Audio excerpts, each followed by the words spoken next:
Akhlak-akhlak yang Allah senang manusia suka. Akhlak terpuji itu Allah senang manusia suka. Kadang-kadang karakter kita juga nih harus dibenahi, ya. Tadinya senggol bacot, nggak boleh kesenggol, langsung naik. Ketika ngaji ya turun, makin turun. Akhirnya bisa senyum terhadap keadaan dunia, gitu. Tadinya kalau nggak sehari marahin bini 3 kali nggak bisa tidur nyenyak tadinya, ya. Begitu ngaji mulai berkurang tuh sekali, ya. Setahun ngaji udah nggak pernah marahin bini, dimarahin bini terus.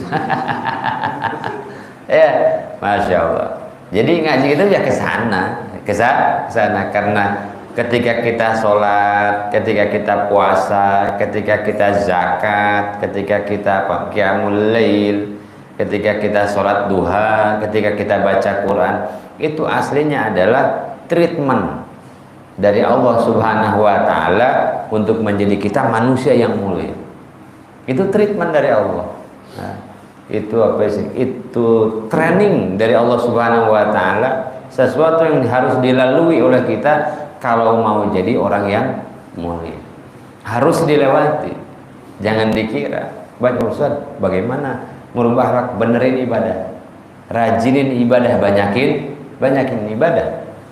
Ketika kita sholat kan Allah melatih kita jadi hamba yang tawadhu. Ketika Allah perintahkan kepada kita puasa, Allah sedang melatih kita untuk mampu mengendalikan diri kita sendiri.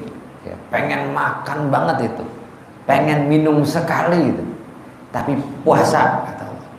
Kita belajar menundukkan keinginan kita.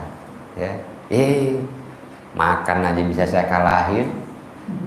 Keinginan minum aja bisa saya kendalikan, apalagi keinginan yang lain yang sifatnya tidak fundamental, sesuatu yang tidak sangat esensi dalam kehidupan kita. Yang paling pokok, yang paling penting dalam kebutuhan jasad dia kita saja sudah bisa kita kendalikan. Akhirnya jadi orang yang sabar, jadi orang yang tenang. Ketika Allah sunahkan kepada kita untuk qiyamul lail, akhirnya kita senang ibadah dalam kesendirian. Akhirnya kita senang ibadah itu hanya kita dengan Allah Subhanahu wa Ta'ala. Akhirnya kita ketika ibadah rame-rame biasa-biasa aja. Sebetulnya kan itu.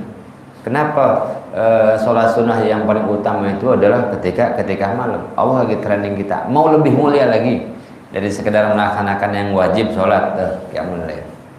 Akhirnya kita nanti ngapain saya sombong sholat duha semalam aja, tahajud dan witir nggak ada yang lihat, saya nggak ngomong-ngomong sama orang. Pada akhirnya kan seperti itu. Akhirnya menikmati kita ibadah kita hanya dengan dan Allah Subhanahu wa Ta'ala, semua ibadah yang lain